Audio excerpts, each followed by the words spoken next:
Hey everybody, it's Wednesday night. Welcome to the Wrestling Fan Insight Wednesday Night Chaos, AEW and Dynamite. Talk in space. We're currently broadcasting on Twitter or X space as well. I'm your host today, Carlos, joined by John. How are you doing, John? Doing great. How you doing, brother? I'm good, man. I took, we're talking about a little before we started, and if you guys follow me on X, I took a little bit of a just personal, me time day today. Just kind of chilling, deplug off my phone, and just kind of honestly slept, got some good shut eye, listening to my body, listening to my mental health, and being like, it's okay, nothing's wrong, just sometimes. You need that personal space, you need that me time. I'm an only child, so I'm a big proponent of me time. but I'm doing well, man. How are you? It's been a fun week. And when I say fun, that's kind of in some sarcasm because,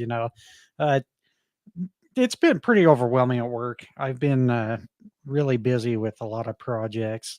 The last few months, I've actually had a very overwhelming one, mainly because it entails pretty much the heart and soul of our company, where it involves like a good chunk of the fleet, where I've had to study bids, make sure truck specs are right on, and finally made that decision late last week and had to announce it this week.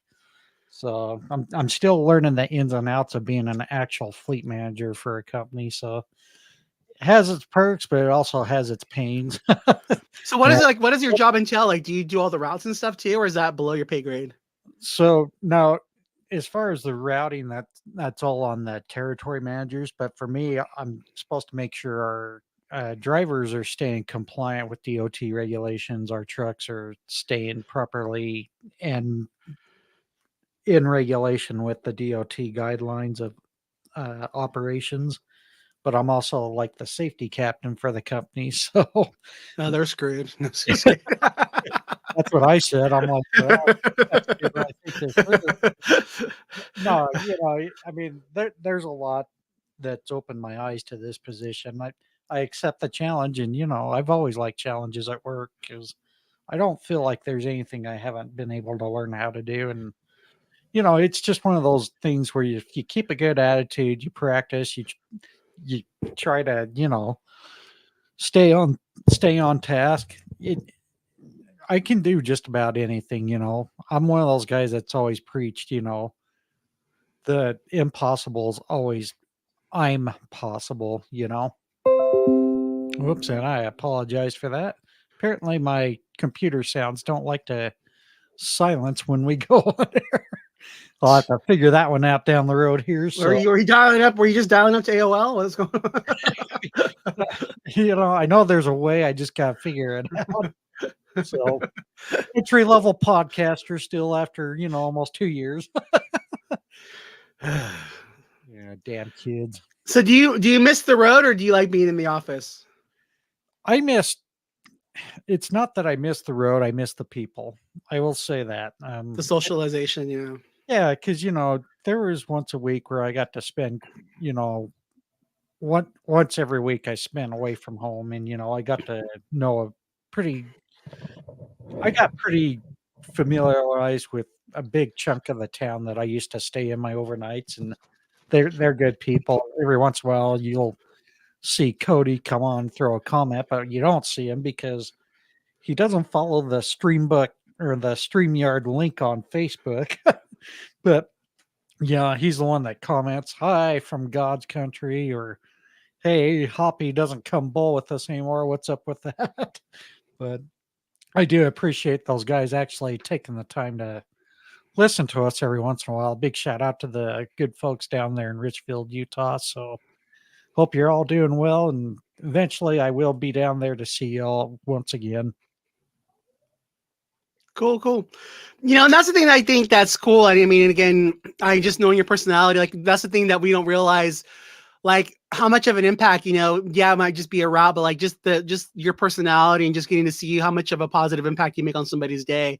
That's something I realized too, like, because with work, I only work 3 days a week now, whatever, and stuff like that. And so like, and then when customers don't see me for a while, they're like, oh my gosh, I missed you, or, where have you been, and stuff like that. And so it's just kind of neat to, realizing that my job can suck sometimes, but at the same time, like just realizing like, oh man, I'm actually making a difference on these people's lives, and they actually miss seeing me, you know. So it's like it's cool, you know. It's cool. It's just you don't realize the impact you're making on people's lives, you know. It's a neat life is neat that way. Yeah, it is. And you know, the really cool thing is when you hear from the colleagues that follow your place, you know, they always get all the folks asking how I'm doing and all that. And you know, when you leave a good impression like that, that's, you know, it it really does wonders, not like as an ego, but kind of kind of helps your morale in some ways, you know, to know that you've done some good. For sure. So just to take some things, you know, just to handle house things. We are, you know, we're here live on Twitter, X Space. We are part of the Stage Up Network as well, you know. So want to just give a shout out to everybody there. Want to just really thank right now. We have Christopher in the room with us, also my brother Caribbean Life, and then also Jesse. Thank you guys for listening. So enough with that. Let's get into it. So I thought. Just really quick, we'll go over the Dynamite results, and then we can go from there. If you guys want to talk about what's going on in WWE, on Sunday we shared our predictions for Crown Jewel. And one thing I want to talk about too with John is just seeing if his predictions changed since the last time we chatted. Also, you know, just talking about, you know, night 2 of Halloween Havoc. So we did this on Wednesday just because at first I felt like I wanted to talk more about AEW's product. You know, when we were doing Mondays and Wednesdays for a while, but there was just some Mondays where I found it tough to talk about WWE, to be honest, just because certain old man was in charge again, and the product just wasn't cooking. But I think WWE's really stepped up lately. So again, we like all wrestling. We enjoy all wrestling. You know, I know like Chris, who's in the room right now, he's, you know, watches a lot of Impact like I do, and also watch, you know, MLW. You know, we definitely want to give shout outs to those guys as well. You know, if you guys want to talk about NWA, they just had a show this past weekend where apparently Father Mitchell was doing cocaine on the stage. I don't know. It was kind of crazy times. But are you there? Yeah, I was just saying, Jesus did. Yeah, it was crazy. They're talking about him with the girls, like doing there. He's like, oh, he's apparently doing cocaine and drinking on the stage. I was like, good Lord. Only at NWA, baby, in St. Louis. So, but again, so let's just get into Dynamite today. So in the opening match, we had Orange Cassidy defeat Claudio. Again, this was a good match. I thought, again, I was glad again, just being unplugged from my phone today, because I was like, I'm gonna actually just enjoy the show. And again, like when I was kind of just actually enjoying the wrestling, I mean, again, I'll say it again, Claudio over Cesaro any day of the week and twice on Sunday. Getting to see what he does as a wrestler, getting to see him really just get to cook. And I think him and Orange Cassidy just absolutely killed it. And then Wheeler Yuta was at ringside with Claudio, and then he got a little bit involved, and then out came Hook, and then they both kind of got dismissed outside. And then from there we had Orange Cassidy defeat Claudio. And then after that, Jon Moxley came out and attacked Orange Cassidy. Claudio let him beat up on Orange Cassidy. There was nothing. He kind of removed him from that. It would be announced later on that we're getting Moxley versus Orange Cassidy too at Full Gear, which I think will be good. After that, and again, this was kind of cool because again, I wasn't online. So Gates of Agony defeated the Hung Bucks for the Ring of Honor 6-man championships. I definitely think this was the right move. I mean, if I watch Ring of Honor when I can on Thursdays, and you know, for myself, I'll be watching it tomorrow because I'm off. And one thing that, you know, the Ring of Honor faithful complain about is having champions that are on the show. So I just think having champions that'll be on the show defending those titles every week is a good thing. So I think that was the right decision. And again, if Tony Khan's changing course a little bit, you know, and realizing that they need to just start having more people on Ring of Honor who are actually going to be there, I don't think that's a bad thing. And then from there, we had the interview with Adam Copeland, and then he was interrupted by Christian and his little goons. And then they're about to give him the concerto, and then out came Sting and Darby. They rescued Adam, and then so it was then kind of made official that at Full Gear we'll be getting Sting, Darby Allin, Adam Copeland versus Christian, Luchasaurus, and Nick Wayne. I love the Wayne's World move. I think that he did off the rope. I thought that was a really cool thing. And all through the show, again, they had little sprinkles of MJF trying to find a partner. I love when Wardlow came and attacked him and, choked him against the wall and just kind of told him, I'm coming for you, Max. I think that was a really good way to reintroduce Wardlow as a badass. If I have my 2 cents, I think I would have Wardlow defeat MJF, but that's just me. But they'd have to definitely get him hot again because right now he's really cold. Then from there, we had Jericho and Kenny Omega defeating 2.0. And then, after them, and then I guess if you guys haven't seen, what's his name? Mark? Is it Mark? The guy from Aussie Open? Mark Davis. Yeah, Mark Davis. So if you don't watch Rampage, Mark Davis on Friday fought Konosuke. And then from there, he was given a spot in the Don Callis family. So now he's part of the Don Callis family. So after the match, Don Callis and the family come down ringside to kind of confront Jericho and Kenny. From there, they announced that Kabushi is gonna be his partner, but also, I guess Sammy Guevara is gonna be back, so there's gonna be a 4-on-3. Then Chris Jericho announces that they have another big partner, and out comes Paul White. Honestly speaking, just being honest about it, I'm not really excited about seeing Paul White in wrestling. But when you see the emotion in his eyes and just seeing how much it meant for him to get that little bit of love from the fans, and just hearing like how much wrestling means to him. And, I've heard on previous podcasts, him just talking about how, Vince pretty much just told him I don't have anything for you no more. So again, that's one of those things where I'm happy there's a company like AEW around, because these guys still have something to give to the wrestling business. And I think that, and again, if he comes out for once or twice, a couple times a year, just again, the emotion in his eyes made me want this match. And again, you could just tell he was holding back the tears. And I just thought that was a really cool thing. So they're going to all be fighting a street fight from Ontario, California in a couple weeks. And then we had Sheeta defeat Willow Nightingale.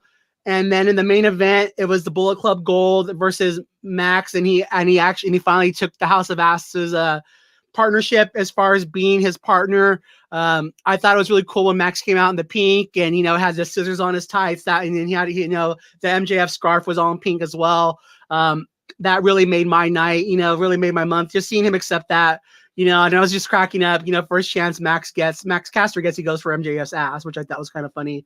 But again, I think we're pretty much seeing the full on face turn of MJF. So I think it's a good thing. But no, I just thought it was a really good episode. And I just think that they're building towards Full Gear a lot. I'm not really happy about the tag team title match, because to me, the perfect story would be after this match would be seeing the Bullet Club Gold facing the House of Ass for the 6-man for the trios tag team titles. So I guess I'll have to wait and see if Tony Khan books them on the show and seeing who their matches is, as far as for me not to be convinced that they shouldn't be the ones facing each other. What did you think of the show, John?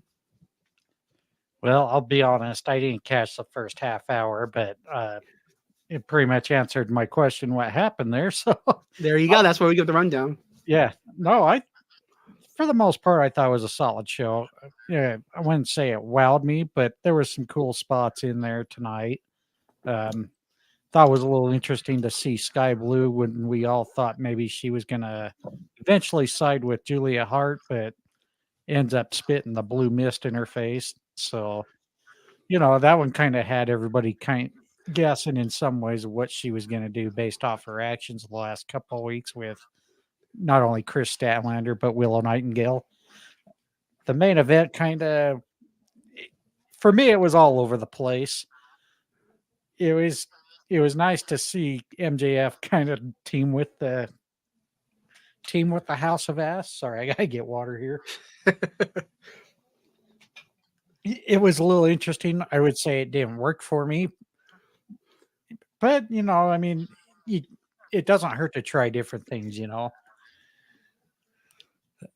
I'm really excited, though, to see that we are going to get Moxley and Cassidy too. However, I would say this is going to be probably the time where Moxley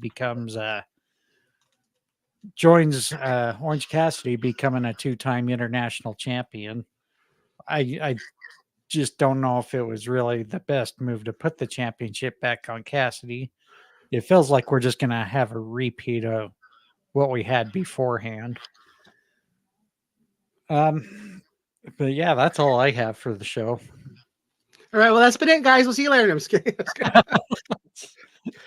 Chris Haas, did you do your homework today?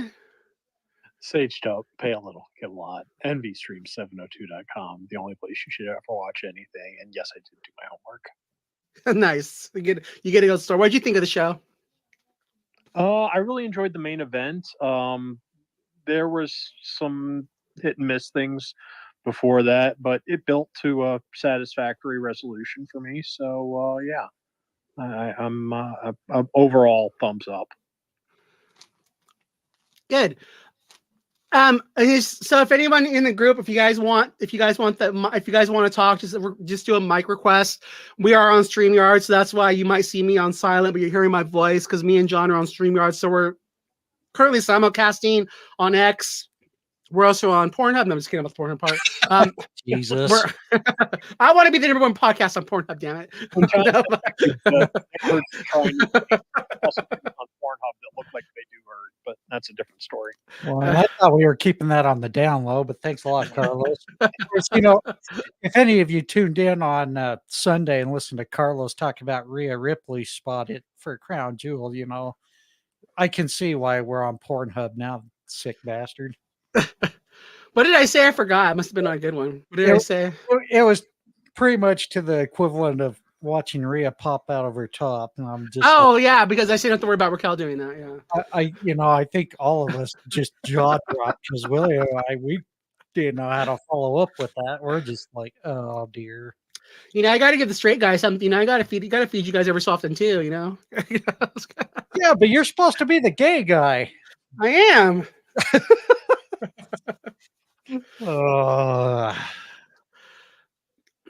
But no, so again, I thought it was really good. I think again, the thing I would like to, so that's my first question for the group, but we can go from there.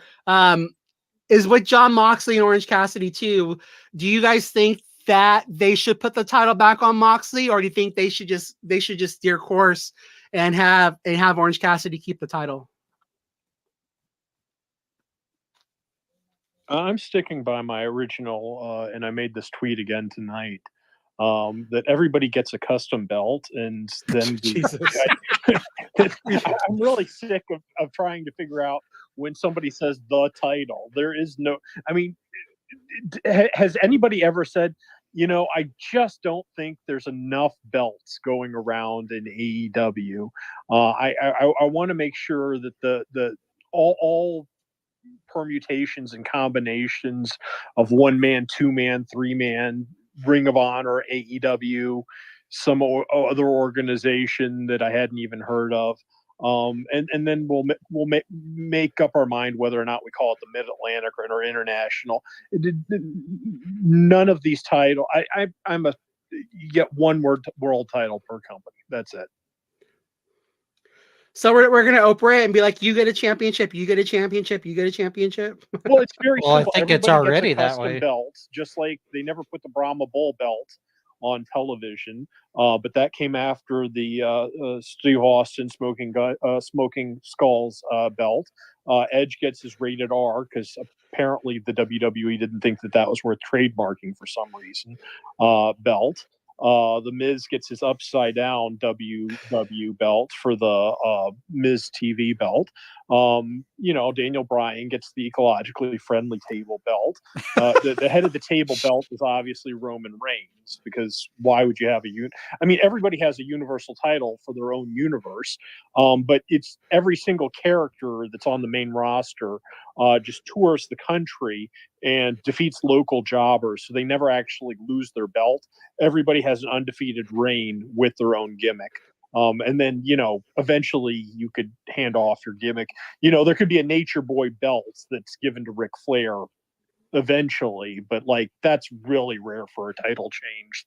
Like we're talking one title change per decade, even with everybody getting their own belt.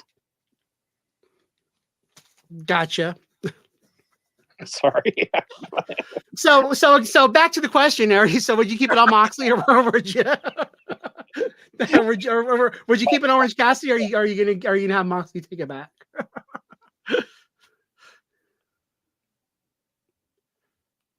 You still there?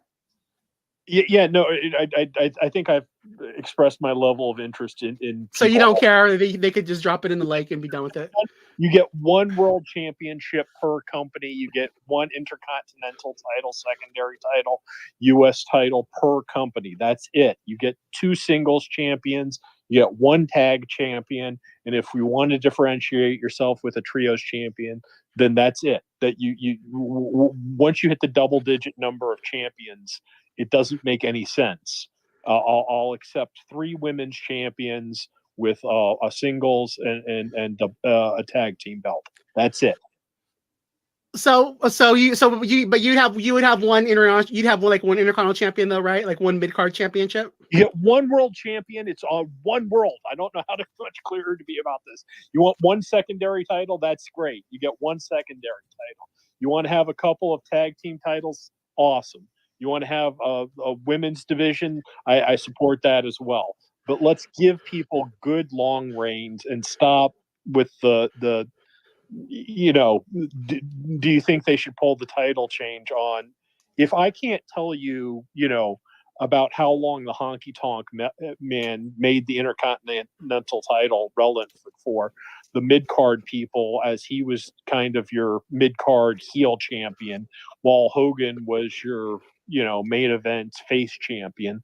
That's how you structure the show. I don't need any more belts than 2 singles champions, unless you count a women's champion. Then you get 3. That's it. And so I'm on your side too for as far as this goes. I mean, I don't know what they had planned for Moxley with this title reign, but as they've had to change course, I'm definitely in favor of seeing Orange Cassidy keep this title. He elevated the title. I mean, to me, it's a better title than the TNT title, even though I love what Christian's doing. But I'm in that favor too. Like you had to change course, and let OC keep this title. I don't need to see another title change. Go ahead, Christopher. Basically, my opinion is that basically you could have Orange Cassidy still hold it, but like I would like to see John Moxley win it back, even though he's my favorite. But like it's hard because man, those 2 are really good in the ring. You know what I'm saying? Their match at All Out was just outstanding. Just man, it's like when you can't choose one, it's hard. So now I'm gonna ask. So do you? As again, I'm a big Moxley fan too. And so my question for you do you like when Moxley? Do you appreciate the group stuff he does, like when it's the BOC versus like the Elite, or versus or would you rather see Moxley be more of a singles one-on-one type fighting? I like him being both. Okay. And it doesn't matter with me. And I agree with you too. Like that's something that there were some that used to come on here a lot, Texas, and now I think he might have left X, but like he wouldn't watch AEW because the thing is, and it's not that he didn't love the product, but like he wanted to see Moxley as a single star because he was just tired of seeing him get wasted in these multi-man matches.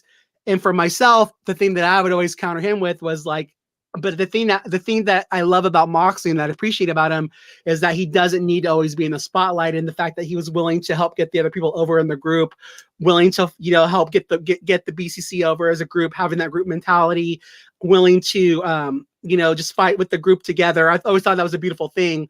But like I'm ready to see him fight as a single star. I don't necessarily think he needs a title. I honestly wouldn't be mad. I wouldn't be mad to see him go after John Moxley either. Go after MJF either, and be back in the world title picture. But yeah, I don't know. I guess, and that's something I think that when I first started watching AEW and you would hear Tony Khan in interviews and stuff like that, the one thing that he was always bragging about was the fact that they were giving all their stars like good title reigns. Like you never saw just these quick changes, and now they've changed course with that. And so he's kind of been a hypocrite that way. But I agree with what Chris said too. I want to see Chris Haas. I want to see longer title reigns for these guys. Because I just think it makes the belts matter more. So John, you said you want to see Mox win the title back, or what's your preference? You think that's going to happen, or that's your preference of what you want to see happen? Well, it's my preference. I mean, the thing of it is Orange Cassidy, yes, he has elevated that championship. However, I mean, how many more people can you really throw at him? It's to a point where I just think it needs a fresh competitor, but I think when they changed to have Ray Phoenix take that championship off Moxley, I don't think they necessarily needed to make that change. I think they could have just found a way to, have Moxley do kind of a quick pin. It's over. Similar to what they had to do with Steve Austin and Owen Hart way back when, only that was a much different circumstance. I just don't know. To me, it's kind of had a little bit of a fuddle with going to Moxley, then to Phoenix, and then back to Orange Cassidy. I think John Moxley could have some different competitors come after him for that championship. And that's a fair point. Like, again, you're swaying me now, like I swayed you on Sunday. So, I guess, yeah, yeah, you're making sense there to me. Yeah. See, who do you see fighting with for John Moxley for the title? Oh, there's many people that can come for that championship. I would get some people who really haven't had the opportunities yet for a championship that you've been getting on there. I mean, you don't necessarily need Orange Cassidy, but you can throw guys like Chuck, Trent Beretta. You got Daddy Magic, Cool Hand. Those guys are possible contenders. You also got guys like, Wardlow, who's making a comeback. You got Will Hobbs. There's many opportunities out there for everyone. And just reading a little bit in the chat here, Caribbean Life is also with you guys.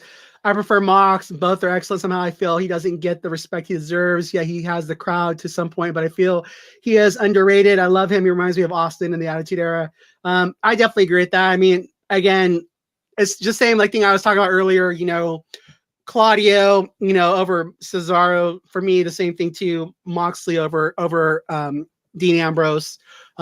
Even though back in the day, Dean Ambrose, and again, I like Juniors too, but but like he was always my favorite member of the Shield. And again, but it's just different getting to see him cook more, getting to see him actually, getting to see him be himself. Even the promo he gave afterwards. Again, I think this was the main event of All Out. I think this definitely has the opportunity to steal the show again.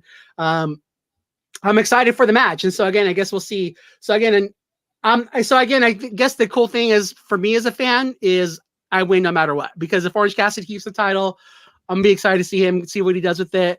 If Moxley, gets it back, I'm excited to see what he does with the reign.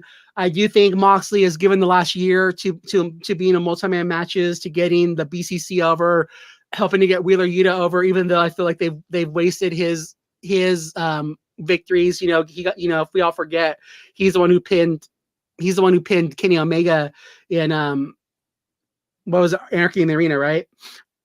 Yeah. And then again, they haven't really followed up on that, and that's just something I would love to see more out of the company, is just following up with these guys and not just letting those things like that go to waste. So to question that, so what do you guys think about Hook versus Wheeler Yuta? Are you excited about that at all? Yeah. And for me, I feel the same way. Like I love Wheeler Yuta, but I don't want to see him fed the Hook. I think they should be following up with him more too. And that's one of those things where he should be fighting for a singles championship, but they're all being overheard by other people. But yeah, I feel the same way. I don't want to see him fed to Hook for no reason. Well, the problem is they've dropped the ball on Wheeler Yuta. I feel like he's only had maybe 2 or 3 victories by himself or with the group as a whole. I feel like they've wasted his talent. Yeah, and then again for me, that's one of those things too where I think Tony Khan needs to realize that he's dropping the ball to a lot of these guys and he's overwhelmed. He looked rested today. That was a good thing. He gave his big announcement. He did. He just got a good perm. But but yeah, I agree. I think and if you guys don't know this, Will, I mean, Will Washington, who came over from Fightful, he's the one doing the whole. He's the one kind of in charge of the Swerve Hangman feud, which I think is really really well. And hopefully, if he does a good job, maybe Tony Khan will just start giving him more responsibility because, and then we wouldn't see these storylines and see these opportunities being wasted and see some more just connect, just flow with the storylines. Go ahead, Christopher. I was gonna say the Wheeler Yuta Fences Hook match would probably be a little fun match, but like it wouldn't be something special, but it would be something, just there. That's just my opinion. Yeah, I mean, to me, they should be. I mean, and again, Chris, to me, like if you're gonna have the Ring of Honor Pure Championship, they should be fighting over that instead of just the FTW title. But it is what it is. So next on the show, we had the Gates of Agony winning the 6-man titles back from the Hung Bucks. Again, like I was talking about when I was going over the results, I thought this was the right decision. Having champion, but again, to me, I'm also on the other side though. If you're already gonna have the Hung Bucks and Hangman as your champions, then why not just keep the titles on them until you had your pay-per-view next month, and then you had those bigger names on the show. So it kind of makes me think that the Young Bucks just really didn't want to work Ring of Honor.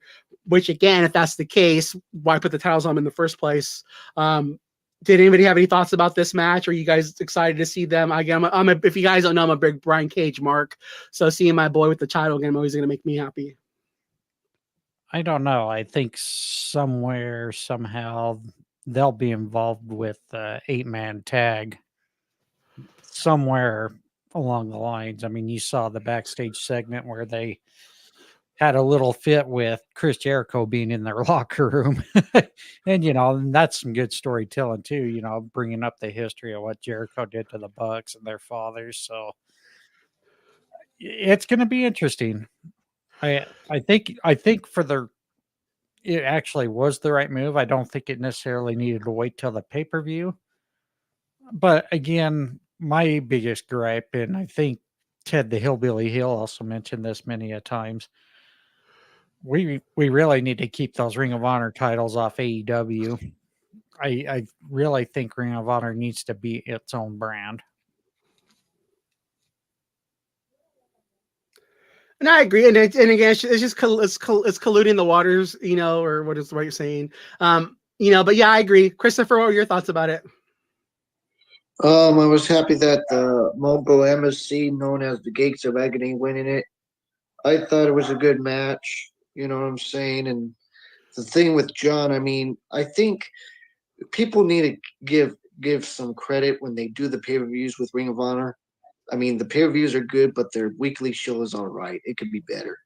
But that's just my opinion on Ring of Honor. But that's all I have to say. But I was happy with the Mogul MSC winning. Cool. And then from there, we had Chris Jericho and Kenny Omega defeating 2.0. And then, of course, we see, like we were talking about earlier, Mark Davis is now part of the Don Callis family. So I guess I have two questions. And then, it comes out that Paul White is going to be joining them. Of course, I shared already that I thought it was kind of cool just seeing the emotion in Paul White's eyes that he's getting this opportunity. Again, as long as he's not holding titles, I think that's a good thing. I mean, and of course, he should be doing the favors to so before I do that, so the other question is, so before we just get into that, I forgot because I want to backtrack really quick. Who do you guys, if we're getting an 8-man tag with the Gates of Agony and with the Mogul Embassy against the Hung Bucks, and if Kenny Omega is busy with Chris Jericho, who do you guys think will be the Hung Bucks partner against the Gates of Agony?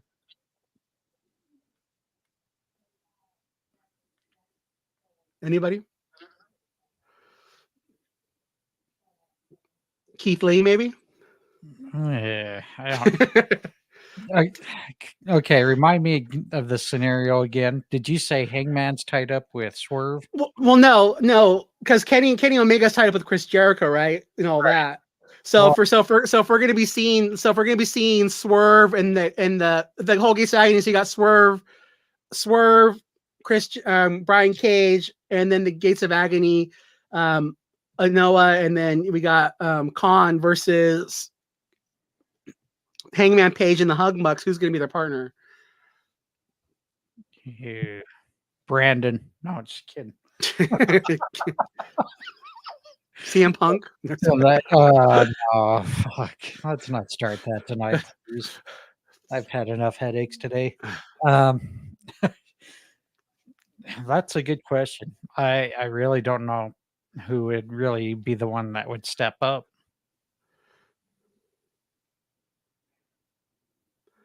Oh, it's going to be Era Fox. I already know that. Never mind. It's probably going to be probably who's going to be Era Fox.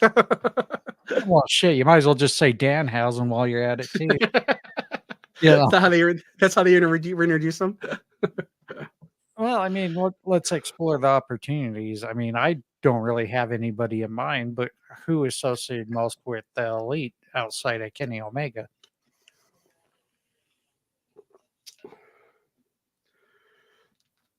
Well, I mean, there's been so many different storylines to go. I mean, I don't know because Coda's over with Kenny, so I don't know who it would be. I mean, Cole Cabana. Chase Owens, but also I don't. Yeah, I mean, it's whatever. I mean, the reality of it is it's against Ring of Honor guys, so I don't really think they're going to need some huge name to beat. I mean, to go over on them. If I'm being honest, it is what it is. Bring on Dalton Castle. Why not? You know. Or Silas Young. He hasn't been doing anything for a while. Let's get him on there. Oh no, they make him a jobber on Ring of Honor, which makes me really upset about. Yeah. Don't even go there. That's pretty obnoxious. I feel like that's the thing with me about honestly with the Ring of Honor product that kind of irritates me is I feel like it's like when Vince bought WCW, like he had to show that his product, which again, he already won the war, but he had to show like over and over again that WWE was far superior to WCW instead of utilizing the wrestlers right and getting more bang for his buck. And I feel like that's what Tony Khan has to do with Ring of Honor. He's kind of has to show that that his vision of Ring of Honor is better than the original one. He's using all these guys that could be doing so much more just as jobbers, you know. Even like Red Titus, you know, he just, you know, when he fought Samoa Joe, like that was the most offensive I've seen him get in a AEW match yet, and he still was used as an enhancement talent to Samoa Joe this past Saturday.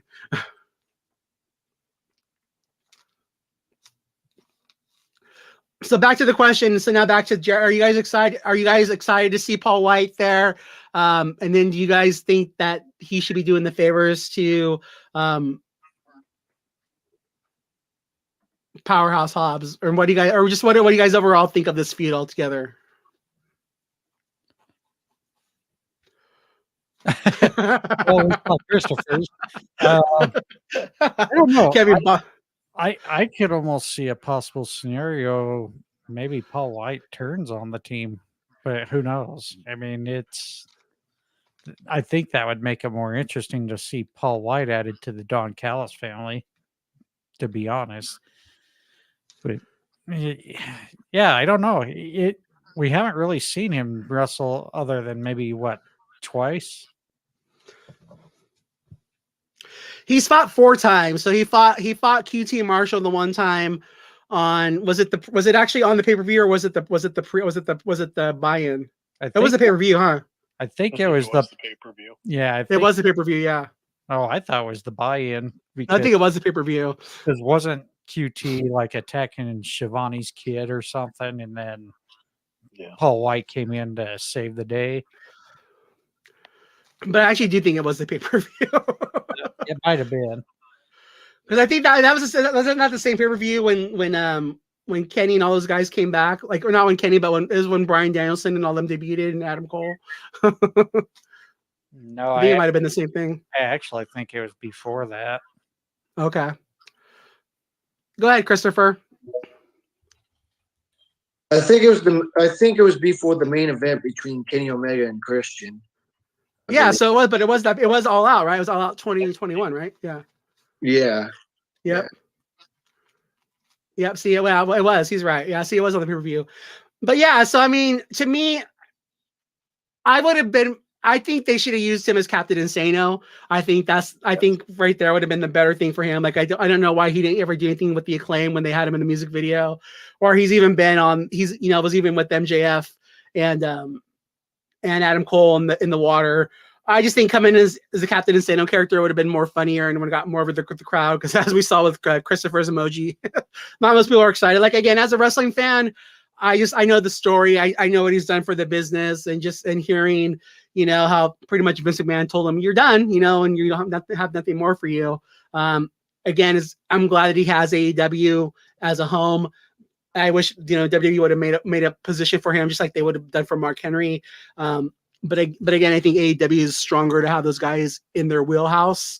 But again, if it's just a one-off thing, I'm okay with that. Go ahead, Christopher. It's just that Paul White makes me fall asleep.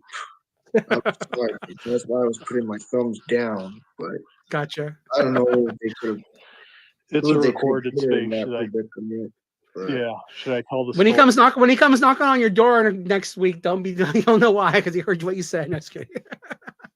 I just wish there was a forbidden door with WWE, with AEW, and all promotions, but it is what it is. So one day there will be. I have a feeling they will be. It'd be more creative, Nasty Leroy. It would be more creative, in my opinion. It would be more creative. They could have something else with that predicament instead of Paul White, but that's just my opinion. Yeah, I feel you. How are you, Nasty Leroy?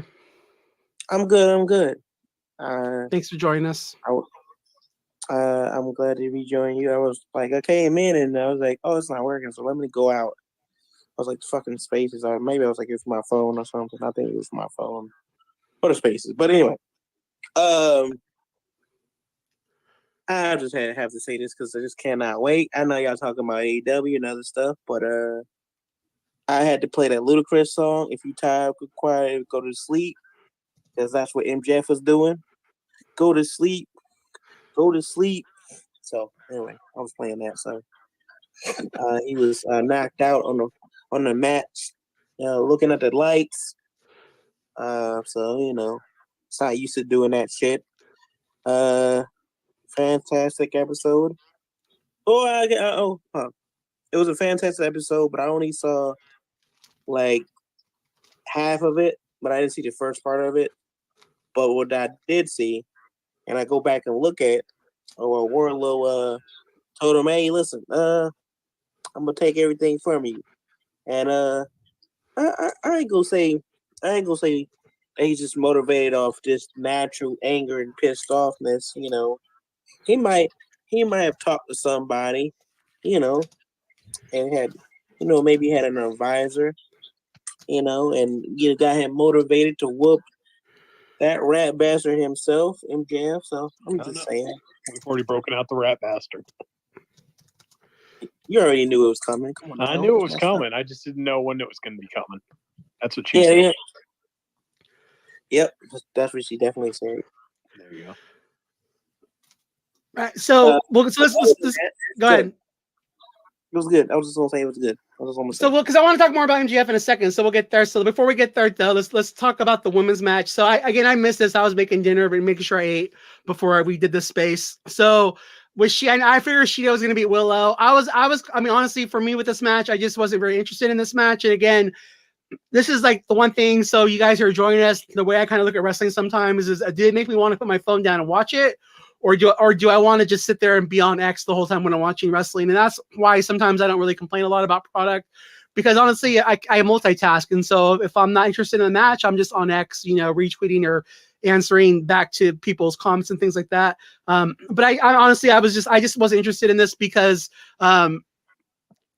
seeing after Willow just lost the thing, she lost a match to qualify for a title match, and now she's getting a title match. It just didn't really make any sense to me. But for you guys who saw it, how was the match? John, you said you liked the match? Yeah, I thought it was well done, really. And so what happened? Like, so Sky Blue came out and spit, and then so I didn't get to see it. So just if you want to explain what happened, then I can answer from there, I guess. Well, I would say it was really a back and forth kind of match. But I would say the takeaway that I like from the whole match is not even the match itself, it's like after the match, right? It was like they, Sheeta shook hands with Willow, and so Tony Storm came out, and the facial expressions. This is why I like that she doesn't doesn't need to talk that much, because her facial expressions show it a lot, like her body language and stuff, like shows it. She can talk, but she doesn't really need to talk that much. But like, as soon as that music hit, she was like, "Oh my god, bruh, come on, man!" Like her face was like, "Come on, man, you really gonna do this shit?" Like it's like, but so it's just like, it's one of those things. But no, it was a good ass match. Willow's a good competitor and shit. So, even that she could, I was gonna say something else, but I don't think I need to say nothing after. It was Scott Blue comment. We're not gonna go into that. What, spanking her ass or something? How was her ass looking tonight, Leroy? I'm one of the people that ain't talking about her ass. I was just gonna talk about like fucking her darker gimmick though, but I'm not even gonna go into it. I like the darker gimmick. I like the more darker side, or that's why I would say. It was basically about her, what she's mixed with, but because she just seems like she's mixed with something else other than Caucasian, Gotcha. Go ahead, Christopher. I thought the match was a little bit fun, a little fun match. Willow, I like Willow. She's pretty good. I'm a big fan of her. A lot of like how the crowd claps and stuff for her and stuff like that. And the thing is, the after match, to me, I was like, how does it make sense that Sky Blue spits the mist on Julie Hart? She should have joined Julie Hart. How does that make sense of her having black eye with black stuff looking like Julie Hart? Make it make sense. Be like Impact. Be like MLW for once, AEW. You mean long-term storytelling? And the Yeah. storytelling makes sense? Yeah, I feel you. I get it. I think it's like they trying to see that to them this is like long-term storytelling, but you already been telling the story, and you just should have turned them on Willow, and and then Chris Statlander probably came out or some shit like that. Like, yeah, it is what it is. It is what it is, as they say. And to counter what you just said, that's something about me that takes me out of this thing too, because yelling Carlos and criticizing. Oh no, don't. Here's the thing, man, and this is what I want. And anyone who ever listens to our space or comes into the space, the thing I want you guys to realize is like we appreciate your passion, and like just for me, like hearing you get excited, like giving MLW, giving Impact Wrestling their flowers, like that's again, like people want to make crap on this product because they don't have a big TV stage, just because they don't have the big budget, they don't have the money backers that AEW or WWE has. But they need to be appreciated for the fact that they do good storytelling and they work with what they do. Like one thing I love about Impact Wrestling is that they literally utilize their whole roster and they do good storytelling. So no, please, never apologize for being a wrestling fan. I mean, again, and that's my thing too, is every wrestling company deserves to have their fans. And I appreciate that's the thing I appreciate about you is you're a well-rounded wrestling fan. So no, there's no apologies needed, man. Thank you. All right. Exactly. All right. Appreciate you guys. No, appreciate you too, man. I mean, that's again, they're lucky to have you as a fan. And again, that's even like why I love our fans from overseas. Like they're simple, like honest, just love of the pro wrestling business. It reminds me of being a kid and being a fan. Like and it's a beautiful thing, even when I went to SmackDown, it wasn't so much about the show for me. It was like seeing the little kids dancing, seeing the little kids having fun and everything else. It was just getting excited to just see their fandom and remind me of why I fell in love with the wrestling business. So we appreciate your fandom. Really, just so you guys know, because we're currently doing this we're live on YouTube, and we're live as well on just YouTube and all the other like other things we do. So in about 10 minutes, if someone's talking, we'll might be muting everyone just because we're going to say goodbye on that feed, but we're going to continue on X. We're going to continue the space. So if there's like a little awkwardness, we're going to just say a quick goodbye in about 10 minutes or so, and then we'll continue on with the space. So really quick, the main event. So we saw Bullet Club Gold defeat MJF and the House of Ass.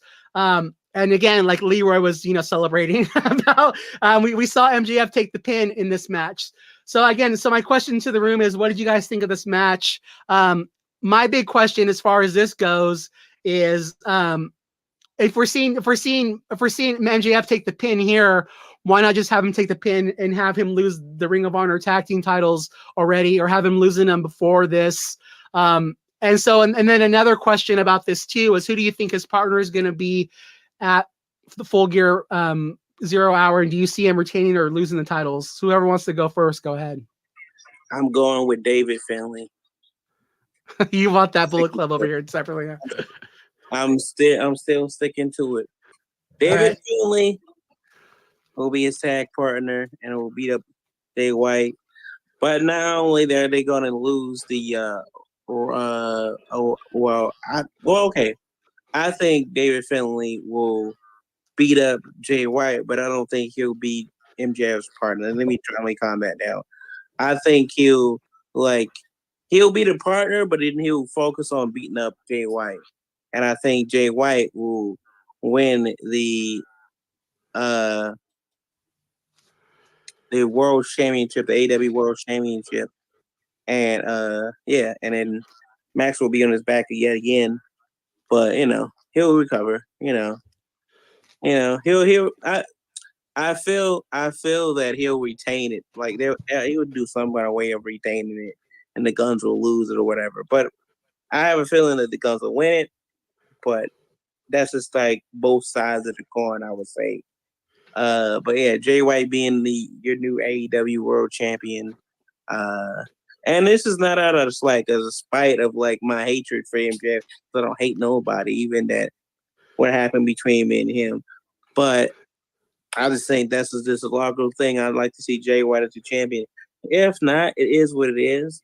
I'm not like praying for this man's downfall or whatever because I'm not a hater like that. So, but I just like seeing rap battles get laid out. This is what it is. This is what it is, and nobody can tell me different. So, if you do, I just won't be listening. So, other than that, like the song says, look, Ludacris says if you're tired and quiet, go to sleep. So he about to go to sleep again. So just so to recap, you think it's gonna be David Finlay, and you think he's gonna lose the Ring of Honor tag titles and the AEW tag and AEW title all the same day? Yeah, I think so, but I feel like Tony's gonna keep the title for him so Wardlow can go after it. I secretly think that I'm giving you two sides of it. My personal take of I think he's gonna lose it to Jay White, but then there's also the wrestling take that I think of Booker wise. All right, I'm building Wardlow back up. Why would I not have him take the title off of him? So I think Tony's smart in that sense, and everybody that works back there is like, okay, we don't do good booking all the time, but we gonna fucking have Wardlow take the championship because he was kind of fucked at a situation when MJF wanted to be a fucking he wanted to show his fucking age and be a fucking diva, and good, I want some more money, and then Wardlow's kind of fucked, so now he just has to, and then MJF was good for laying down for him, but it didn't mean shit because you fucked up the whole storyline. Now you didn't kind of build. He was building up as a badass, but you kind of fucked up the whole story of him being his badass. And he took my favorite song away. That other Wardlow song, this current Wardlow song, I don't like. It's trash, garbage. Okay, I need that heavy metal song. It fits Wardlow, especially this Wardlow. It's more meaner. It's the scene, the Wardlow, and then the heavy metal song. I just need that song. The Symphony of War. I think I'm pretty sure it's called that because I listened to it on my playlist. But yeah, Colin Young came up with it, and it's really nice. So good metal artist. So yeah. And so what about? Would you think maybe Wardlow will be his tag partner to protect him, and then Wardlow gets him in New York? I don't think he's gonna be his tag partner. I think if they would do anything, you get David Finlay to be his tag partner, and then they lose the championship. Then David Finlay comes out with him and walks out with him, and beats the shit out of fucking, or no, he even just comes out with him. Like they come out at the tag entrance, and he comes out. He has the mask, and he pulls it off, and it's David Finlay, and he's just like, and the Guns is like, what the fuck? And then that happens, and they had the match. Then Jay White comes out, says, I know it's David Finlay. You kicked me out of the Bullet Club, the whole promo, whatever. Then MJF can come out and get some hands on him, put some hands on him, and do what he does. I don't know how rats fight, but yeah. Did they do that? He does his real Rat Bastard fighting style, MJF does. And then fucking Jay White finds a way to cheat and get the title away from him. I mean, that's how I see it. But also I can see it that Jay White can fucking try to hit him with the belt and do some cheating stuff as his own and not win the championship, and MJF finds a way to retain it. It's both sides of the story though, so I could both see it though. So And that's my question for the room too, and if anyone wants to answer this too, is if, let's say, to me, it would make the perfect heel move to me would be you have Bullet Club Gold, you would have the Guns weaken MJF during the tag match. I mean, to me, they shouldn't even be going after the tag titles, because if you're going to be true heels, they should be just trying to soften up MJF for Jay White. But if so, my question for you is if they do that, or let's say that they having the match, having to have MJF fight twice in one night.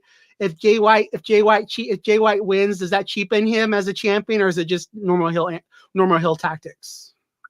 It just makes him strong as a heel. All right. Anyone else have an opinion? Go ahead, Christopher.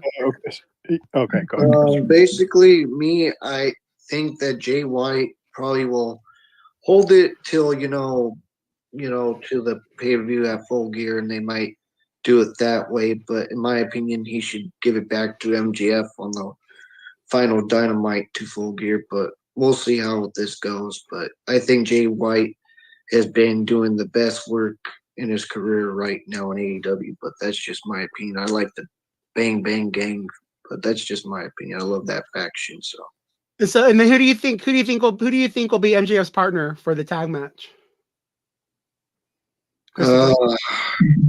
Man, I could be way wrong, but probably one of the Kingdom. I don't know. We'll see. All right.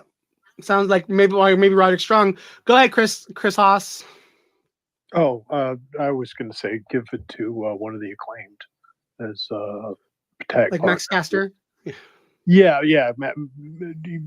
Max Caster would make sense. Either one of the Acclaimed ahead of Billy Gunn of the Trios champions. Just go ahead.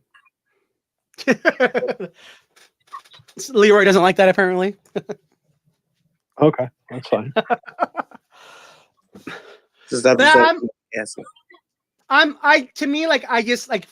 want to piggyback off what Leroy said.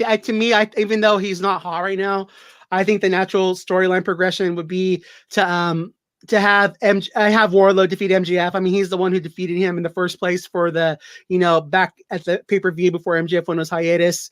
I personally want to see Wardlow win the title. That's just my own personal, I guess the thing that I want to see. Again, I think to me it would just make sense, but they'd have to really cook Wardlow up for that to happen. But that's personally what I want to see. Did anyone else have anything else to talk about AEW before we move on? I do. Hold on, Or- just really quickly, Leroy. I'm gonna say goodbye. So we're gonna be concluding our thing on YouTube. So I just want to say goodbye to everybody else. John's gonna be doing that, saying goodbye to that, and I'm gonna be continuing on the space. So I will talk to you guys on YouTube later, and let's continue the space. Go ahead, Leroy. All right, y'all. Y'all on a YouTube thing. Saying that to We my are now, friends. but we're off of it. Yeah. Go Listen ahead. to You this can go. episode. But I will say this.